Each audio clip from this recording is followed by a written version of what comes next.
ஆமென். இந்த ஆராதனையிலே நிற்கும்படி கர்த்தர் எனக்கு தந்த கிருபைக்காக நான் ஆண்டவருக்கு நன்றி சொல்லுகிறேன். அல்லேலூயா.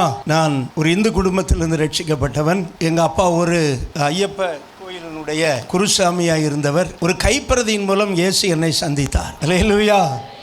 இப்போ கைப்பிரதி மினிஸ்ட்ரி எவ்வளோ பவர்ஃபுல்னு பாருங்க. அதுவும் அவர் என் கையில் கொடுக்கல. யாரோ ஒருவர் பாலவாடியில் எங்கள் அக்கா மகளை விடுறதுக்கு, நான் சின்ன குழந்தைய விடுறதுக்கு வரும்போது அதில் சொறி வைத்திருந்து அந்த கைப்பிரதியை எடுத்து படித்தபோது அதில் உள்ள வார்த்தை என் உள்ளத்திலே வந்தது. அல்லேலூயா. நான் இள வயது வாலிபனாக இருக்கும்போது இயேசு என்னை சந்தித்தார். யார் மூலமும் இல்லை, ஒரு கைப்பிரதி மூலம். அதன் பிறகு நான் அந்த கைப்பிரதியில் உள்ள முகவரியை தொடர்பு கொண்டு, அப்போ டெலிஃபோன் வசதியெல்லாம் இல்லை, கடிதம் எழுதின போது அது சென்னையில் இந்திய இல்லம் தோறும் நற்செய்திங்கிற ஒரு மினிஸ்ட்ரி, இந்திய எவ்ரி ஹோம் குருசேட் என்கிற ஒரு மினிஸ்ட்ரியில் யாரோ வந்து அந்த மலை பிரதேசத்தில், அது கேரளா இடுக்கி மாவட்டம், இந்தியாவில் நறுமணப் பொருட்கள் விளைகிற ஒரு இடம், ஸ்பைசஸ் கார்டன் அப்படின்னு சொல்லுவாங்க. அந்த இடத்துல யாரோ ஒருவர் மலையின் மேல் ஏறி வந்து அந்த கைப்பிரதியை வைத்ததினால இன்றைக்கு நான் அதை வாசித்து இயேசுவை ஏற்றுக்கொண்டேன். அதனால் ஒரு கைப்பிரதி ஊழியத்தில் நீங்கள் வெட்கப்படக்கூடாது, போகாமலும் இருக்கக்கூடாது. ஒரு சின்ன வார்த்தை எவ்வளவு பெரிய மனிதனையும் மாற்றிவிடும். அல்லேலூயா. ஆமென். கர்த்தர் நல்லவர்.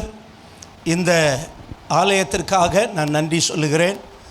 கடந்த நாட்களில் இந்த மகிமையான ஆலயம் இடிக்கப்படுவதை அறிந்து, என்னுடைய மகள் மூலம் அறிந்து நாங்கள் ரொம்ப வேதனைப்பட்டோம்.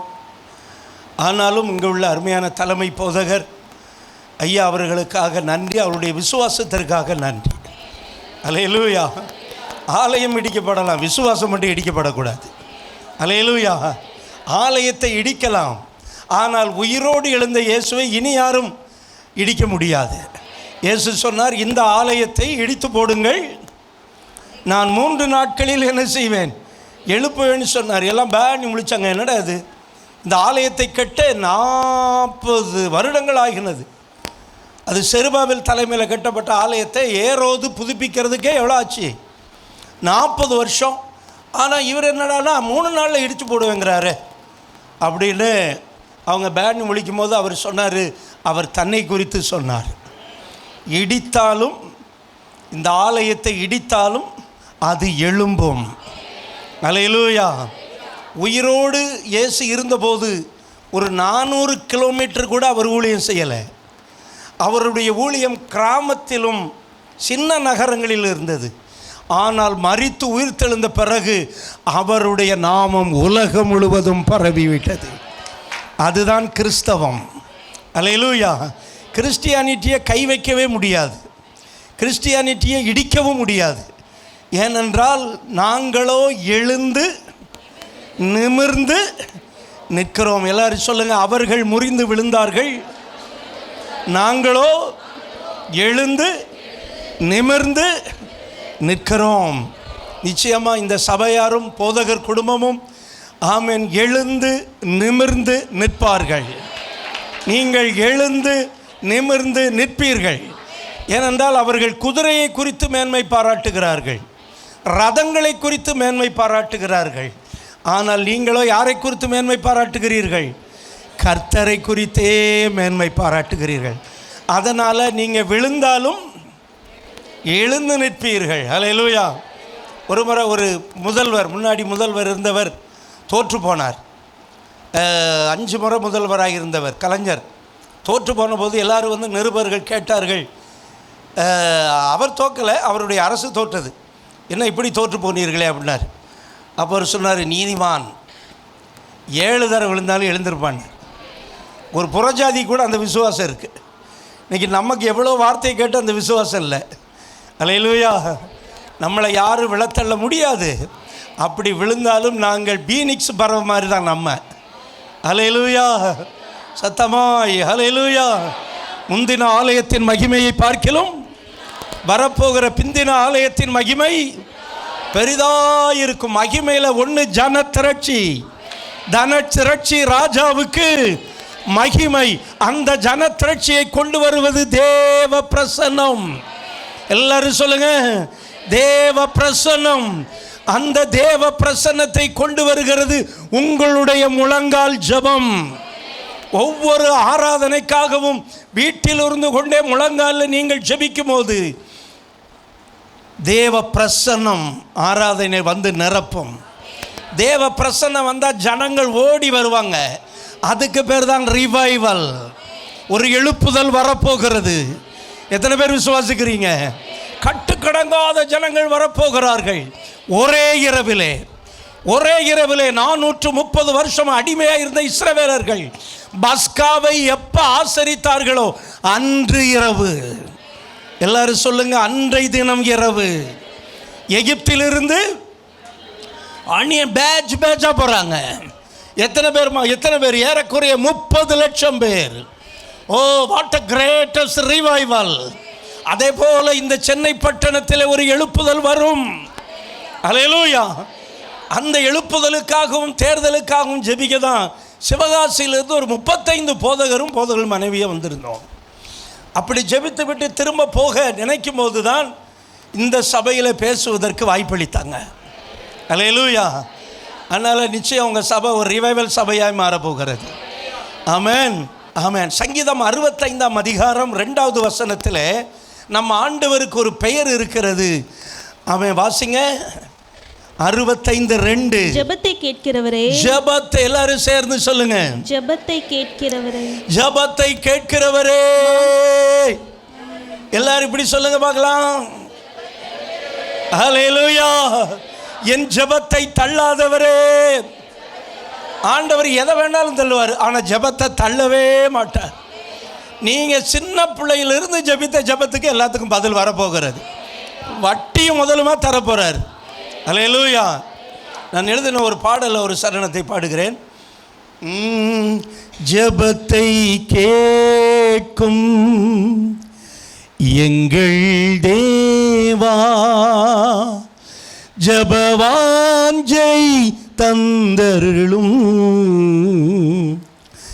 ஜெபமே என் வாழ்வின் செயலாகவே, ஜெப சிந்தை தந்தருளும், ஜெபத்தை கேட்கும் எங்கள் தேவா, ஜெபவாஞ்சை தந்தருளும், ஜெபமே என் வாழ்வின் செயலாகவே, ஜெப சிந்தை தந்தருளும். கைத்தட்டி, ஜெபத்தை கேட்கும் எங்கள் தேவா, அந்நாளில் பாதம் வந்த அந்நாளின் ஜெபம் கேட்டீர், மனம் நொந்து அழுதவளை மன மகிழ்ச்சியாய் மாற்றிவிட்டீர், அந்நாளில் பாதம் வந்த அந்நாளின் ஜெபம் கேட்டீர், மனம் நொந்து அழுதவளை மன மகிழ்ச்சியாய் மாற்றிவிட்டீர், சாமுவேலை தந்தீரையாம், எழுப்புதலை எங்களுக்கு தாரும்மையாம், தடைகளெல்லாம் உடைத்திடவே ஆவியால் எங்களை நிரப்பும்மையா, உமக்கே ஸ்தோத்திரம், உமக்கே ஸ்தோத்திரம், உமக்கே ஸ்தோத்திரம், ஜெபத்தை கேட்கும் எங்கள் தேவா, ஜெபவாஞ்சை தந்தருளும், ஜெபமே என் வாழ்வின் செயலாகவே, ஜெப சிந்தை தந்தருளும், எலியாவின் ஜெபம் கேட்டு அக்கினியை இறங்கச் செய்தீர், பாகாலின் கூட்டமெல்லாம் பாதாளம் போக வைத்தீர், பலிபீடத்தை செப்பனிட பலியாக எம்மையும் அர்ப்பணிக்க கேட்டருளும் கேட்டருளும் எங்களின் மன்றாட்டை கேட்டருளும் ஜெபத்தை கேட்கும் எங்கள் தேவா ஜெபவாஞ்சை தந்தருளும் ஜெபமே என் வாழ்வின் செயலாகவே ஜெப சிந்தை தந்தருளும். ஆமென். அவர் நம்முடைய ஜெபத்தை கேட்கிறவர், நம்முடைய கண்ணீரை காண்கிறவர், நம்முடைய கதறுதலை கேட்கிறவர். அல்லேலூயா. ஆமென். அல்லேலூயா. ஆமென். யாக்கோபு எழுதின நிருபம் பாடுள்ள மனிதனின் பாரமுள்ள ஜெபம் 5ஆம் அதிகாரம் 16 நாம் வாசிப்போம். நீங்கள் சொஸ்தமடையும்படிக்கு உங்கள் குற்றங்களை ஒருவருக்கொருவர் அறிக்கையிட்டு ஒருவருக்காக ஒருவர் ஜெபம் பண்ணுங்கள். ஜெபம் பண்ணுங்கள். நீதிமான் செய்யும் ஊக்கமான வேண்டுதல் மிகவும் பலனுள்ளதாயிருக்கிறது. மிகவும் பலனுள்ளதாயிருக்கிறது. எலியா என்பவன் நம்மை போல பாடுள்ள மனிதனாயிருந்தும் மழை பெய்யாதபடிக்கு கருத்தாய் ஜெபம் பண்ணினான். அப்பொழுது 3 வருஷமும் 6 மாதமும் பூமியின் மேல் மழை பெய்யவில்லை. மறுபடியும் ஜெபம் பண்ணினான். அப்பொழுது வானம் மழையை பொழிந்தது, பூமி தன் பலனை தந்தது. ஹல்லேலூயா. ஹல்லேலூயா. ஆமென். அருமையானவர்களே, நீதிமான் செய்யும் ஜெபம், ஊக்கமான ஜெபம் மிகவும் வல்லமை உள்ளது. ஹல்லேலூயா. நீதிமான் செய்யும் ஊக்கமான ஜெபம் மிகவும் வல்லமை உள்ளது. அப்படியானால் ஆண்டவர் நம்மை நீதிமானாய் அழைத்திருக்கிறார். ஹல்லேலூயா. சபைக்குள்ள வந்த யாரும் பாவிகள் கிடையாது. ஆமென் சொல்லுங்க. ஹல்லேலூயா. ஏனென்றால் அப்போஸ்தலர் 2:47 சொல்லுகிறது, ரட்சிக்கப்படுகிறவர்களை கர்த்தர் அனுதினமும் சபையிலே சேர்த்தார். ஆகவே இந்த சபைக்குள்ளே இருக்கிற நீங்கள் நீதிமான்கள் என்று உணர்ந்து கொள்ளுங்கள். ஆமென் சொல்லுங்க பார்க்கலாம். ஏன்னா பாவிகள், சங்கீதம் 1:5 பாவிகள் நீதிமான்களுடைய சபையில் நிலை நிற்பது இல்லை. ஏன்னா சிலர் வருவாங்க போயிடுவாங்க. ஏன்னா இது யாருடைய சபை? சத்தமா சொல்லுங்க. நீங்க தான் நீதிமான்கள். இது நீதிமான்களின் சபை. ஹல்லேலூயா. ஆமென். கொரிந்து சபை ரொம்ப மோசமாக இருந்தது. பவுல் எழுதுகிறார், நீங்கள் பாவிகளாக இருந்தீர்கள், விபச்சாரம் பண்ணுகிறவர்களாக இருந்தீர்கள், வேசித்தனம் பண்ணுகிறவர்களாக இருந்தீர்கள். ஆனாலும் நீங்கள் இயேசுவின் இரத்தத்தினாலே கழுவப்பட்டீர்கள். ஹல்லேலூயா. நீதிமானாக்கப்பட்டீர்கள். ஆமென். அப்படின்னு கொரிந்து நிருபத்தில் எழுதுகிறார். அப்படியானால் இந்த உலகத்தில் பிறந்த நாம் எல்லாருமே பாவிகளாகவும் துன்மார்க்கரவுமாக தான் இருந்தோம். ஆனால் ஆண்டவர் நம்மை அழைத்து அவருடைய இரத்தத்தினாலே கழுகி நம்மை அவருடைய பிள்ளையாய் மாற்றி சபையிலே நம்மை வைத்திருக்கிறார். இன்னும் கொஞ்ச காலத்தில் வருவார், சபை எடுத்துக்கொள்ளப்படும். அல்லேலூயா. 3வது ஆலயம் கட்டுவதற்கு இப்பொழுது எல்லாம் தயாராக இருக்கிறது. முதல் ஆலயத்தை சாலமோன் கட்டினான், அது இடித்து நொறுக்கப்பட்டது. 2வது ஆலயத்தை செருபாபேல் தலைமையிலே செருபாபேல் யோசுவா கட்டினார்கள், அதுவும் கிறிஸ்துவுக்கு பிறகு இடிக்கப்பட்டது. இப்பொழுது 3வது ஆலயத்தை யூதர்கள் கட்ட வேண்டும். அந்த 3வது ஆலயத்தை கட்டுவதற்கு அவர்கள் எல்லாம் தயாராக வைத்திருந்தார்கள். முதல் ஆலயத்தை சாலமோன் கட்டும்போது அவன் 80,000 பேரை வேலைக்கு வைத்திருந்தான். 3,000 பேரை சூப்பர்வைசராக வச்சிருந்தான். இந்த 80,000 பேரும் என்ன செய்தார்கள்?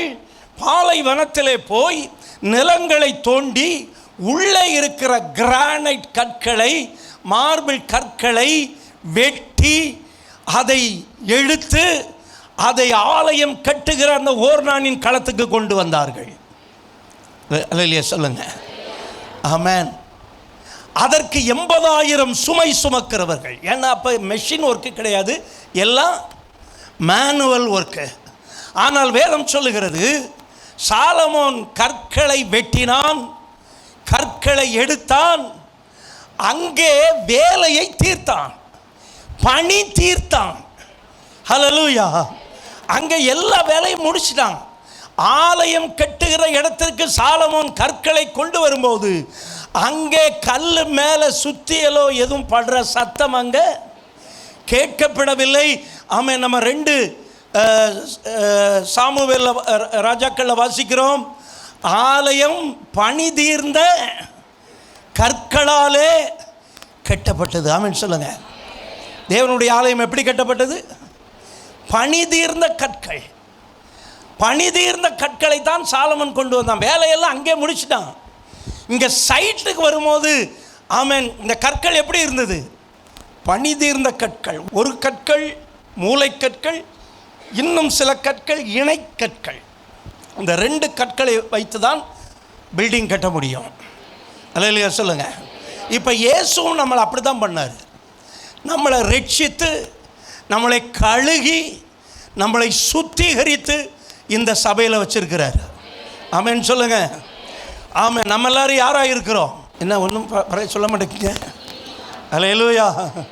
ஆமென். கவரிமான், புள்ளிமான், மலையாளத்தில் போஸ்ட் மேனுக்கு போஸ்ட் மான் அப்படிம்பாங்க.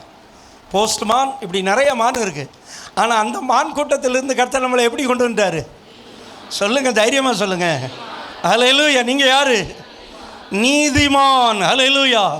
இப்போ நீதிமானுக்கு நிறைய வேலை இருக்குது. எப்படி நான் காலையில் சொன்னேன், சர்மானுக்கும் துன்மார்க்கனுக்கும் வேலை இருக்கோ அதே போல் நீதிமானுக்கும் என்ன இருக்குது? வேலை இருக்குது. இப்போ எத்தனை பேர் அவசர அவசரமாக வேலையை முடிச்சுட்டு வந்திருப்பீங்க? ஏன்னா போனவுடனே என்ன செய்யணும் சொல்லுங்கள்? வேலைக்கு போகிறீங்க, என்ன செய்வீங்க? சாப்பிடுவீங்க. அப்போ அதுக்கு என்ன பண்ணியிருப்பீங்க? ப்ரிப்பேர் பண்ணி வச்சுருப்பீங்க. சிலர் என்ன பண்ணுவாங்க, போய் பார்த்துக்கலாம் அப்படின்னு இருக்கிறவங்க இருக்கிறாங்க. அப்போ நீதிமான் அவனுக்கும் வேலை இருக்குது, பாடு இருக்குது, பிரச்சனை இருக்குது. ஆனால் அவனுக்குள்ளே இந்த துன்மார்க்கனும் சன்மார்க்கனும் செய்ய முடியாத ஒன்றை அவனுக்குள்ளே வச்சிருக்கிறார். ஹல்லேலூயா. துன்மார்க்கன் அதை செய்ய முடியாது, சன்மார்க்கன் அதை செய்ய முடியாது. அதை தேவன் உங்களுக்குள்ளே வைத்திருக்கிறார். ஹல்லேலூயா. அதுதான் தேவனை துதிக்கிற துதி. என் துதியை விக்கிரகங்களுக்கு கொடேன். துன்மார்க்கனை நோக்கி, நீ என்னை துதிப்பதற்கு உனக்கு என்ன தைரியம் இருக்கிறது என்று கர்த்தர் கேட்கிறார். ஆண்டவரை நல்லவர் என்றும் பரிசுத்தர் என்றும் துதிப்பதற்கு உங்களை தவிர இந்த உலகத்தில் வேறு யாருமே கிடையாது. ஹல்லேலூயா. அதற்கு தான் தேவன் நம்மை நீதிமானாக்கி கொண்டு வந்திருக்கிறார். ஆமென். நம்ம ஆராதனையில் தேவ பிரசன்னத்தை உணர்ந்தோம். இதை வேற யாரும் கொண்டு வர முடியாது. ஹல்லேலூயா. மோடியும் கொண்டு வர முடியாது, லேடியும் கொண்டு வர முடியாது, ஸ்டாலின் ஐயாவும் கொண்டு வர முடியாது. இந்த பிரசன்னத்தை தேவனுடைய ஊழியக்காரர்கள், பாடுகளோடு ஊழியம் செய்கிறவர்கள், தேவனுடைய பிள்ளைகள், அவர்கள் தான் கொண்டு வர முடியும். ஏனென்றால் தேவன் நம்மை நீதிமானாய் மாற்றிட்டார். இயேசுவே உம் இரத்தத்தால் என்னை நீதிமானாய் மாற்றினீரே. சொல்லுங்க. உம் இரத்தத்தால் என்னை நீதிமானாய் மாற்றினீரே, நீதிமானாய் மாற்றினீரே. அவருடைய இரத்தத்தினாலே கழுவப்பட்டவர்கள். இப்போ பாருங்க, நீதிமான் செய்யும் ஊக்கமான வேண்டுதல் மிகவும் வல்லமையுள்ளது. அது எதுவரை போகும்? பரலோகத்தை அசைக்கும். நீதிமான் இங்கிருந்து ஜெபிக்கிற ஜெபம் பரலோகத்தை அசைக்கும். ஸ்காட்லாந்து என்கிற ஒரு தேசம் இருக்கிறது. இவருடைய சபையில் உள்ள ஒரு வாலிப தம்பி அங்கே போய் இருந்து ஜெபிச்சுக்கிட்டு இருக்கான். ஒரு காலத்தில் ஸ்காட்லாந்து பாவத்தில் சாபத்தில் இருந்தபோது ஒரு இளம் வாலிபன், அவனுடைய பேர் ஜான் நாக்ஸ். ஜான் நாக்ஸ் என்கிற இளம் வாலிபனுக்குள்ளே ஒரு பாரம் வந்தது. என்னுடைய தேசம் எழுப்புதலை காண வேண்டும், என்னுடைய தேசத்தில் மதுபான கடைகள் மூடப்பட வேண்டும், நாடக அரங்குகள் மூடப்பட வேண்டும், பாவம் தலைவிரித்து ஆடுகிற என் தேசத்து மக்கள் பரிசுத்தமாய் வாழ வேண்டும் என்று அவன் உள்ளத்திலே பரிசுத்த ஆவியானவர் ஏவத் தொடங்கினார். ஹல்லேலூயா. இளம்பாலிபன் அவன் தன் வீட்டில் உள்ள அறையை பூட்டிக் கொண்டு ஜெபிக்க ஆரம்பித்தான். காலையில் ஜெபிக்க ஆரம்பித்தான். அவனுடைய தாயார் நினைத்தார்கள் கொஞ்ச நேரம் ஜெபிப்பான் வந்துடுவான் அப்படின்னு. காலை டிஃபனுக்கு அவன் வரல. அவர்கள் கதவை தட்டினார்கள். நாக்ஸ். அவன் கதவை தர அவன் சொன்னான், மம்மி ஐ எம் ப்ரேயிங். சரி, மதியம் அவனை கொண்டு வருவோம்.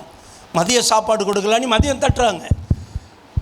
John Knox, please open the door. அவன் சொல்கிறான், mummy don't disturb me, I am praying. நான் ஜெபிக்கிறேன், நான் ஜெபிக்கிறேன் என்று அவன் ஒரு நாள் அல்ல, 2 நாள் அல்ல, பல நாட்கள் ஜெபித்து கொண்டே இருந்தான். அல்லேலூயா. ஏன்னா அந்த நீதிமானுக்குள்ளே அவன் செய்கிற ஜெபம் இப்பொழுது வல்லமையுள்ளதாய் மாற ஆரம்பிக்கிறது. அல்லேலூயா சொல்லுங்க. இங்கே இருக்கிற வாலிபர்களுக்குள்ள ஒரு வாலிபன் இந்த சென்னை பட்டணத்துக்காக ஜெபித்தால் போதும். நாங்கள் வியாழக்கிழமை ஒரு சபையில் ஜெபித்து கொண்டிருந்த போது ஒரு செக்ஷன் முடிஞ்சுது. ஒரு செக்ஷனில் ஆண்டவர் வெளிப்படுத்தினதை சொல்லி ஜெபிச்சுட்டு 2வது செக்ஷனில் நான் சொன்னேன், இந்த சென்னை பட்டணத்திற்காக என்னுடைய உள்ளம் எரிகிறது. My heart is burning. ஏதோ ஒரு காரியத்தை கர்த்தர் செய்ய போகிறார். ஆமென். என் உள்ளம் எரிந்து கொண்டிருக்கிறது. நாங்கள் எல்லாரும் ஜெபித்தோம். நாங்கள்லாம் பாடுள்ள மனிதர்கள். ஒரு சாதாரண வகுப்பு ட்ரெயினில் இறங்கி, அதுவும் சிலருக்கு RAC, இங்கே வந்து ரெஃப்ரெஷ் ஆகிறது கூட எங்களுக்கு சரியான இடம் கிடைக்கல. ஆனால் என் டீமில் இருக்கவங்க எல்லாருடைய உள்ளத்திலும் ஒரு லாங்கிங் இருந்தது, ஒரு பேர்னிங் இருந்தது. சென்னைக்காக ஜெபிக்க வேண்டும். ஜார்ஜ் கோட்டை இல்லை தேவ சித்தம் நிறைவேற வேண்டும். அல்லேலூயா. அந்த போதகர்கள் ஜெபித்த ஜெபத்தெல்லாம் வீடியோ கிளிப் போட்டு எடுத்து காட்டினா நீங்கள்லாம் அரண்டுருவீங்க. ஆனால் அது நல்ல ஏசி சர்ச்சு, சத்தம் எங்கும் போல. அழுது அழுது அழுது ஜெபித்தோம். தேவன் அதை சொன்னார். தேவன் எங்களை அழைத்து வந்தார். எனக்கு அன்பானவர்களே, ஜான் நாக்ஸ் ஜெபித்து கொண்டே இருக்கிறான். ஜெபத்தை கேட்கிற ஒரு தேவன் இருக்கிறார். சில நேரம் நம்முடைய ஜெபம் இந்த கூரைக்கு மேலே போகாதுன்னு சொல்லுவாங்கள்ல, ஆனால் ஊக்கமான ஜெபம் கூரையை உடைச்சிக்கிட்டு போயிடும். அது கூரையையும் உடைக்கும், காரையையும் உடைக்கும். ஆகாய மண்டலத்தில் ஒரு சக்தி இருக்கிறது. அவனுடைய வல்லமையையும் அது உடைத்து கொண்டு போகும்.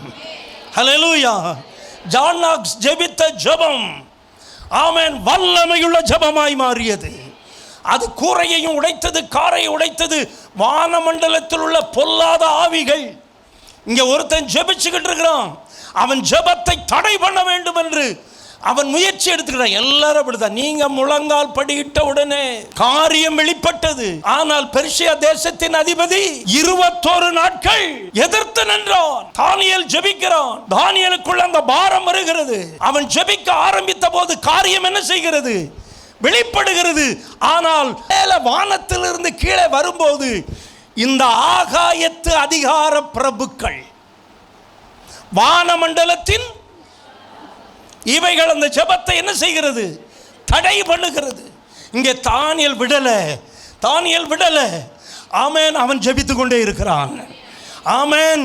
திடீரென்று ஒரு தேவதூதன் வந்து சொல்லுகிறான், பிரியமுள்ள புருஷனாகிய தானியேலே. ஓ ஹல்லேலூயா. எந்த மனுஷன் ஜெபிக்கிறானோ அவன் தான் பிரியமுள்ள புருஷன். ஹல்லேலூயா. பிரியமுள்ளவள். ஆமென். எப்போ பார்த்தாலும் வீட்டு வேலையை பார்த்துக்கிட்டு மொபைலை நோண்டிக்கிட்டு தான் அவள் பிரியமானவன் அல்ல. ஒரு காலத்தில் பாவத்தை தேடி போனார்கள். இப்போ பாவம் உள்ளங்கையில் இருக்கு. அதையெல்லாம் தூக்கி எறிஞ்சிட்டு தேவ சமூகத்தில் எழுப்புதலுக்காக, திருச்சபைக்காக ஜெபிக்கிறவர்களை கர்த்தர் தேடுகிறார். ஹல்லேலூயா. தானியேல் 21 நாள் ஜெபித்து அந்த தடை என்ன செய்தான்? உடைத்தான். தேவதூதன் சொல்லுகிறான், நீ ஜெபிக்க ஆரம்பித்த போதே காரியம் வெளிப்பட்டது. அவன் ஏன் ஊக்கமாக ஜெபிக்கணும்? சாதாரணமாக ஜெபிச்சா பத்தாதா? ஒரு 2 நிமிஷம் ஜெபிச்சா பத்தாதா? சிலர் கேட்கறது, ஏன் உட்காந்து சும்மா அப்படி கையை கட்டிக்கிட்டு நல்ல பிதாவே உனக்கு நன்றி இப்படின்னு சொன்னால் காணாதா? ஏன் உன் உள்ளத்தை ஊற்ற வேண்டும்? ஏன் உள்ளம் உடைந்து ஜெபிக்க வேண்டும்? ஏன் உபவாசித்து ஜெபிக்க வேண்டும்? சிலருக்கு உபவாசனாலே கசப்பாக இருக்கு. ஆனால் தீர்க்கதரிசி சகரியா சொல்கிறான், 4 மாதத்தின் உபவாசமும் 6ஆம் மாதத்தின் உபவாசமும் இஸ்ரவேல் மக்களுக்கு நல்ல பண்டிகையாய் மாறும். அதில் என்ன பண்டிகை? ஆமாம், அந்த திருநெல்வேலி பக்கத்துலலாம் அசன பண்டிகைன்னு வைப்பாங்க. அசன பண்டிகைன்னு வச்சா அந்த சோறை ஆக்கி கொட்டிக்கிட்டே இருப்பாங்க. அதை ஊர் மக்களெல்லாம் என்ன செய்வாங்க, வந்து சாப்பிட்டுட்டு எடுத்துக்கிட்டு போவாங்க. அதுக்கெல்லாம் சாம்பாரெல்லாம் ஊற்றி விடுவாங்க, டீப்பில் தான் வரும். அந்த மாதிரி அவ்வளோ ஊருக்கே பொங்கி போடுவாங்க. அசன பண்டிகை. ஆனால் தேவன் அசன பண்டிகை கேட்கலை, व्यसனமாக இருக்கிற உபவாசத்தை கேட்குறாரு. ஹல்லேலூயா, ஆமென். ஜானாக் ஜெபித்து கொண்டிருக்கிறான், சாப்பிடலை, டிஃபன் சாப்பிடலை, லஞ்ச் எடுக்கலை, டின்னர் எடுக்கலை. He is praying continually. ஹல்லேலூயா. அவன் ஜெபிக்க ஒரு மேகம் இறங்க ஆரம்பித்தது. வேல்ஸ் தேசம் முழுவதும் ஒரு ரிவைவல் வர ஆரம்பித்தது. ஹல்லேலூயா. இன்னைக்கு எல்லாம் போராடுறாங்க, டாஸ்மாகை உடைக்கணும். டாஸ்மாக் இல்லாத ஒரு ஆட்சி வருமா? எந்த ஆட்சியும் வரல.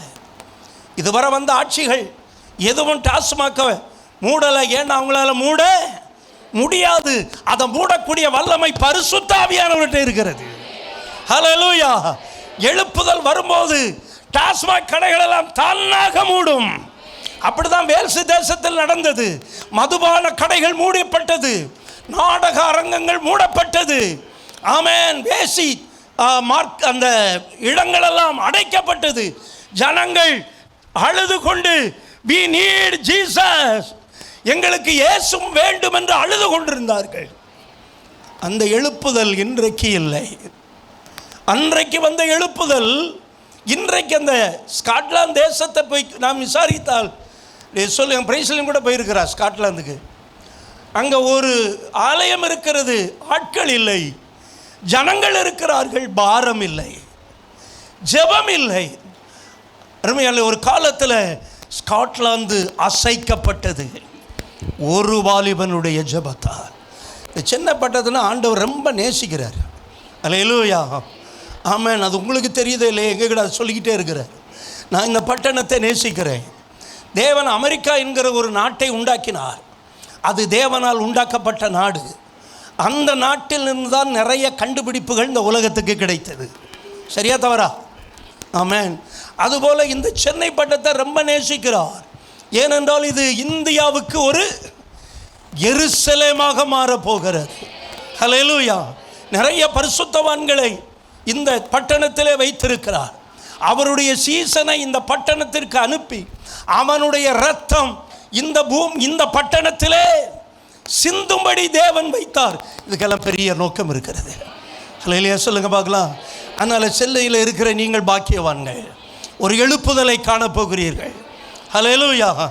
ஆனால் உங்களுக்குள்ளே அந்த எலியாவின் பாரம், அந்த எலியா ஜெபித்த ஜெபத்தை போல ஒரு ஜெப ஆவி உங்களுக்குள்ளே வர வேண்டும். ஒரு வாலிபனுடைய முழங்கால் இன்வெஸ்ட் பண்ணா போதும், தேவன் மாற்றத்தை உண்டாக்குவார். வேதம் என்ன சொல்கிறது? பாவம் பெருகின இடத்தில் அவருடைய கிருபை பெருகிற்று. ஹலோ, எதற்கு? பாவம் செய்கிறதுக்கா? இல்லை, அவனை பாவத்திலிருந்து விடுதலையாக்குவதற்கு. பெருகின கிருபையை உலகத்துக்கு கொண்டு போறதுக்கு நம்மால முடியல. ஆனா பெருகின பாவம் அப்படியே ஸ்ப்ரெட் ஆகிட்டே இருக்கு. புதுசா குடிக்க அடிமையாகிட்டு இருக்கிறாங்க இளம் பையங்க. ஆனா பெருகின கிருபையை அவர்கள் மத்தியில கொண்டு போக ஆள் எங்கே? இரவு பகலாய் தேவ சமூகத்தில் ஜெபிக்கிற தேவன் தேடும் மனிதன் எங்கே? இந்த சபையில் ஒரு வாலிப பிள்ளை எழுப்பினா போதும். அதே போலதான் வேல்ஸ் தேசத்தின் எழுப்புதலை கொண்டு வந்த ஈவான் ராபர்ட்ஸ், ஒரு நிலக்கரி சுரங்கத்திலே வேலை பார்த்தவன், குடிக்கும் அதுவுக்கும் அடிமையான அந்த தேசத்தை எழுப்புதலின் தேசமாய் மாற்றுவதற்கு ஒரு சாதாரண ஒரு வேலைக்காரனை கர்த்தர் பயன்படுத்தினார். ஹல்லேலூயா. உங்க முழங்கால நீங்கள் பயன்படுத்த வேண்டும். உங்க இருதயத்தை உடைக்க வேண்டும். தேவன் உங்களையும் பயன்படுத்த முடியும். ஹல்லேலூயா. இந்த சென்னை பட்டணத்தின் எழுப்புதலுக்கு ஒரு ஜான் நாக்ஸை போல ஜெபிக்கிற ஒரு வாலிபன், ஒரு ஈவான் ராபர்ட்ஸை போல ஜெபிக்கிற வாலிபன் கர்த்தர் தேடுறாரு. ஒரு வாலிப பிள்ளையை கர்த்தர் தேடுறாரு. ஹல்லேலூயா. ஒருவேளை ஆண்டவர் உங்களோடு பேசுவார்.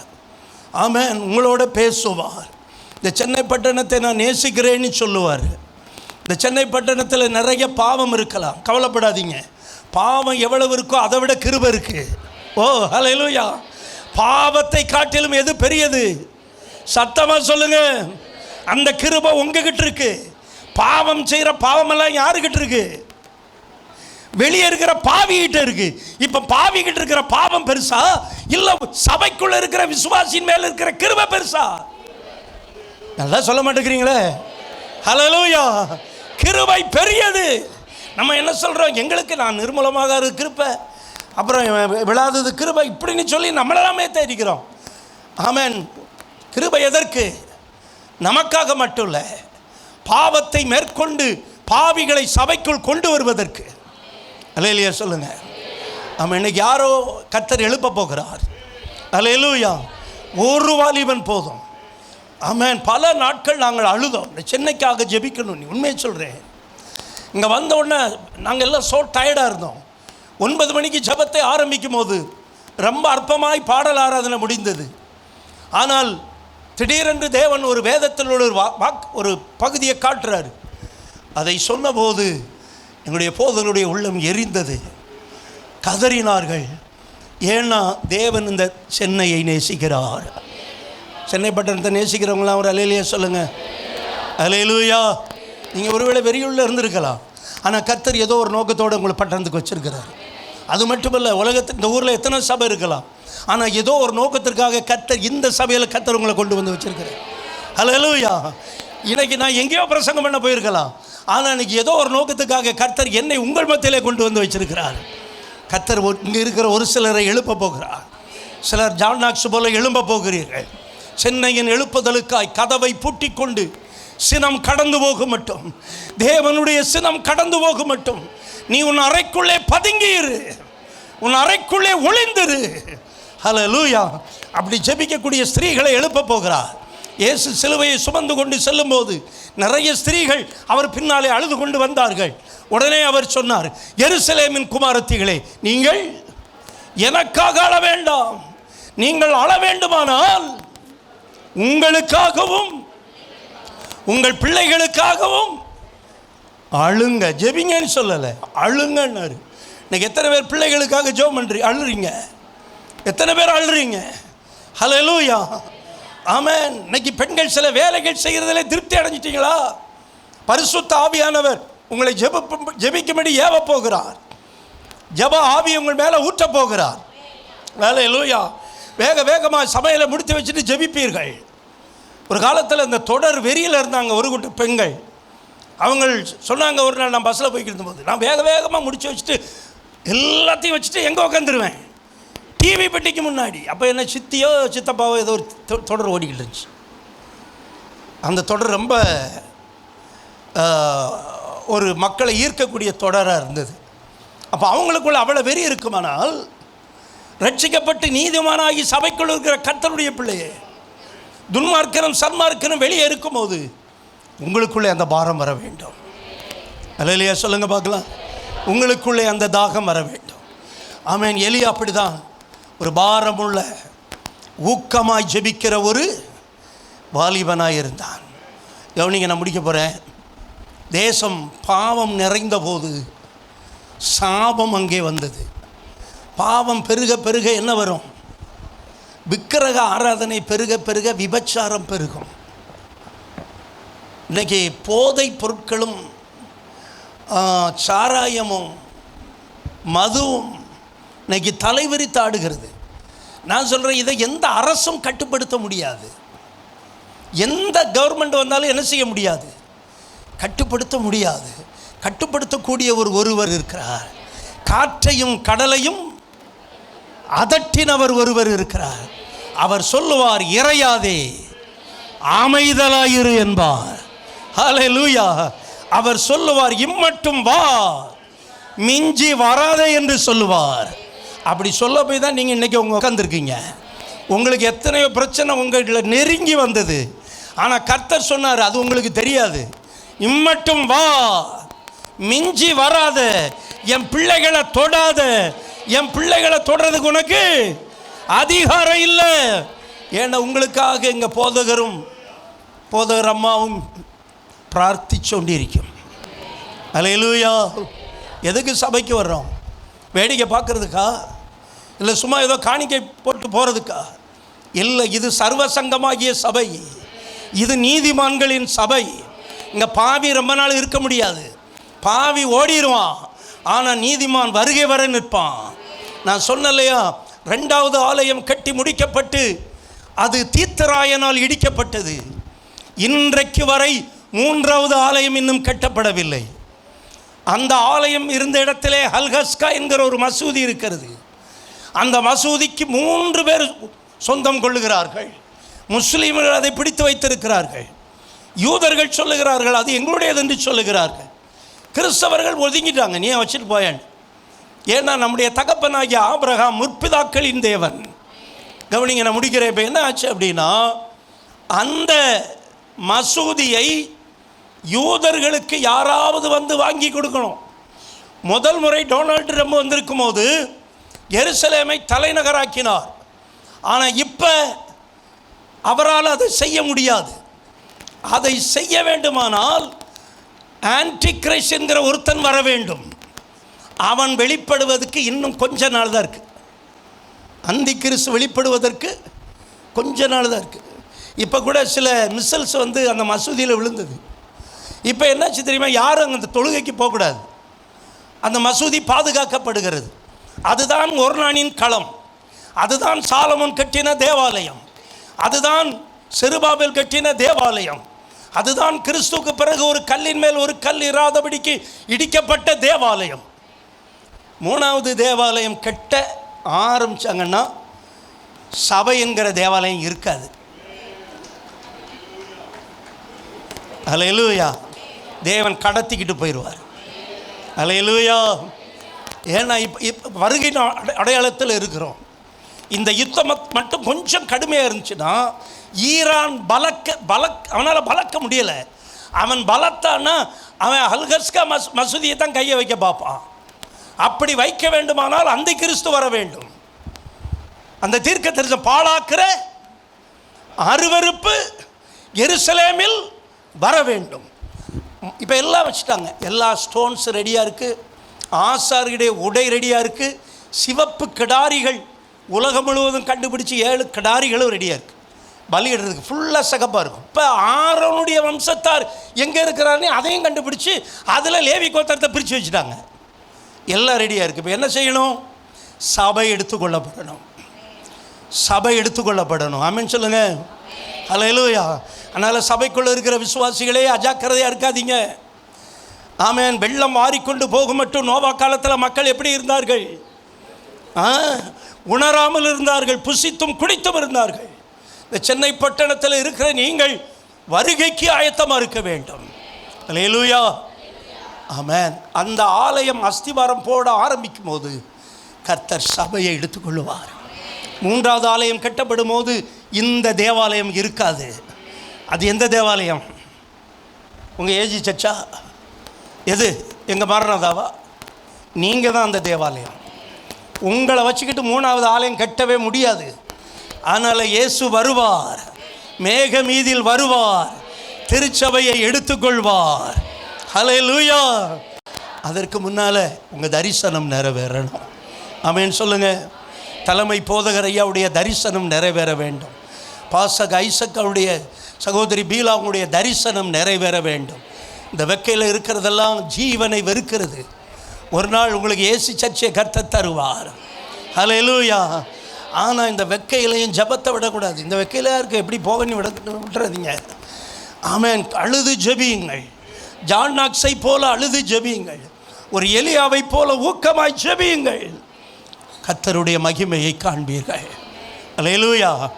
நீங்கள் சபை சரித்திரத்தை பார்க்கும்போது எங்கெல்லாம் எழுப்புதல் வந்ததோ அங்கெல்லாம் ஒரு தீவிர ஜெபம் இருந்தது. ஆமென்.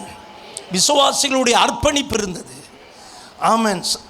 ஆப்பிரிக்க தேசத்தை அசைத்த ஆமென் டேவிட் லிவிங்ஸ்டன், அந்த மனிதனுடைய கிரயம், அவன் அவ்வளவு கிரயம் செலுத்தி ஜெபித்ததுனால, ஊழியம் செய்ததுனால நரமாமிஷ பட்சினிகள் என்று சொல்லப்படுகிற இருண்ட கண்டம் என்று சொல்லப்படுகிற ஆப்பிரிக்க தேசம் அசைக்கப்பட்டது. அவர் மரித்தபோது இங்கிலாந்து தேசம் அவருடைய சரீரத்தை கொண்டு வருவதற்கு முயற்சி எடுத்த போது இந்த ஜனங்களெல்லாம் சொன்னார்கள், நாங்கள் அவரை விட மாட்டோம். எங்கள் தேசத்தின் மறுமலர்ச்சிக்காய் உழைத்த ஜெபித்த இந்த மனிதனை எங்களுடைய தேசத்தில் அடக்கம் பண்ணுவோம் என்றார்கள். ஆனால் இங்கிலாந்து தேசமோ அவருடைய சரீரத்தை கொண்டு வர உறுதியாக இருந்தபோது அவருடைய இருதயத்தை எடுத்து அந்த சவுத் ஆப்பிரிக்காவில் புதைத்து விட்டு பாடியை மட்டும் கொண்டு போனாங்க. எவ்வளோ பாரம் பாருங்கள், எவ்வளோ ஒரு பாரம். எனக்கு அன்பான சகோதரிகளே, உங்களுக்கு 1000 பிரச்சனைகள் இருக்கலாம், குடும்பத்தில் 1000 பிரச்சனை இருக்கலாம், பணப்பிரச்சனை இருக்கலாம், பிள்ளைக்கு ஃபீஸ் கட்டணும், பிள்ளைகளுக்கு திருமணம் நடக்கணும், பிள்ளைகளுடைய காரியங்கள். இன்றைக்கி இந்த சபைக்கு எவ்வளோ ப்ராப்ளம் இருக்குது. இதை காலி பண்ண சொல்கிறாங்க, நீ பாஸ்டர் சொன்னாங்க. என்ன செய்ய முடியும்? இக்கட்டு நேரத்தில் கர்த்தர் உதவி செய்வார். ஹல்லேலூயா. மனிதனுடைய உதவி வெறுதா? நீங்கள் அழுது ஜெபிக்க வேண்டும் இந்த சபைக்காக. இரவிலே தூக்கம் வரவில்லை என்றால் நீங்கள் படுத்துக்கொண்டே ஜெபிக்கணும். முந்தின ஆலயத்தின் மகிமையை பார்க்கலாம். கொடுங்காண்டவரே, நீங்கள் கண்ணீரோடு ஜெபிச்சிங்கன்னா தேவன் வானத்தின் பலகணிகளை திறப்பார், இடங்கொள்ளாமல் போக மட்டும் ஆசீர்வதிப்பார். இந்த எலியாவினுடைய ஊக்கமான ஜெபம் 3 வருடம் 6 மாதம் மழை இல்லாத அந்த வறட்சியை மாற்றினது. எலியா ஜெபிக்க ஜெபிக்க ஜெபிக்க ஒரு உள்ளங்கை மேகம் எழும்பியது. ஹல்லேலூயா சொல்லுங்க பார்க்கலாம். அந்த உள்ளங்கை மேகம் கொஞ்ச நேரத்திலே பெருமழையாய் கொட்ட ஆரம்பித்தது. அதுதான் எழுப்புதல் மழை. இந்த சபையிலே சில உள்ளங்கை மேகம் இருக்கிறது.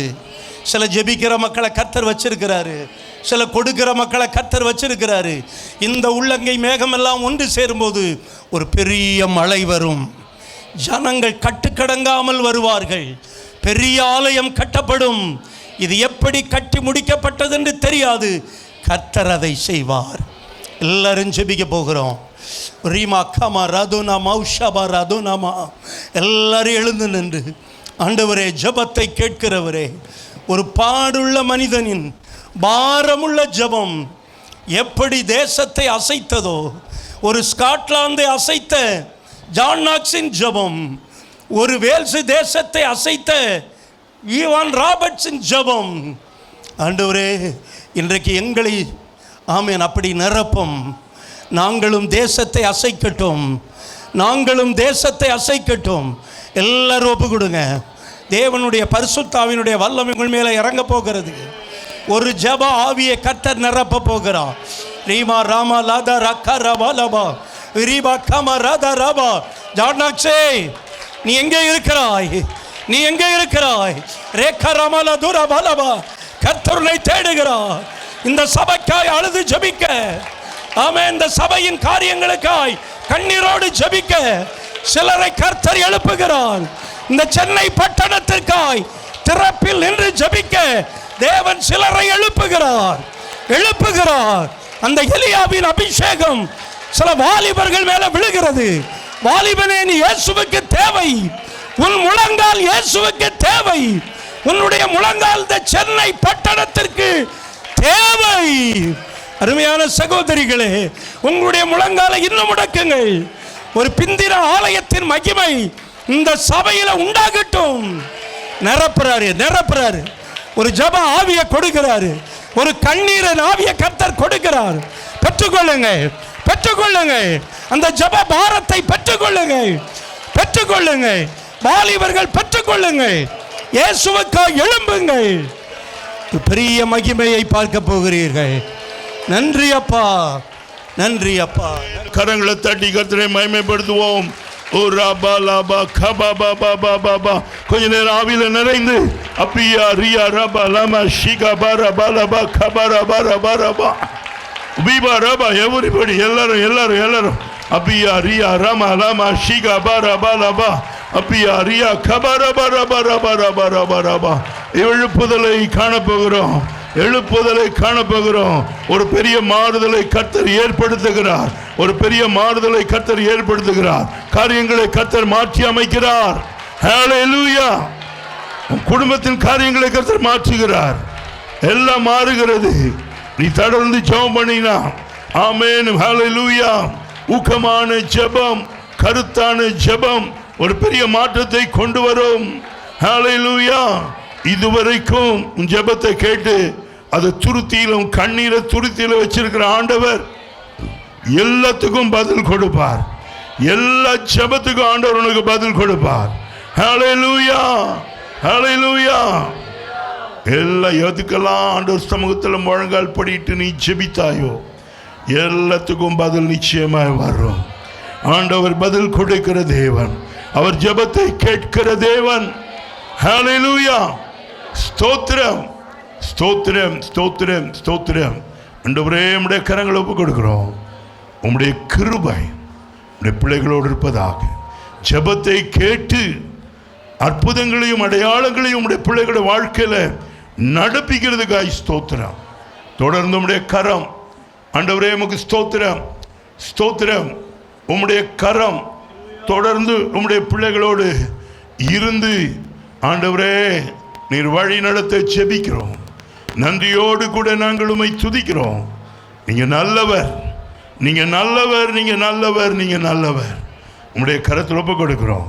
உம்முடைய பிள்ளைகளை ஆசீர்வதியும், அற்புதமாய் நடத்தும். எங்கள் மத்தியில் ஆண்டவரே நீர் கொண்டு வந்ததான் நம்முடைய தாசருக்காய் ஸ்தோத்திரம். அவரை ஆசீர்வதியும், அவரை பலப்படுத்தும், கிருபையினால் மூடிக்கொள்ளும்.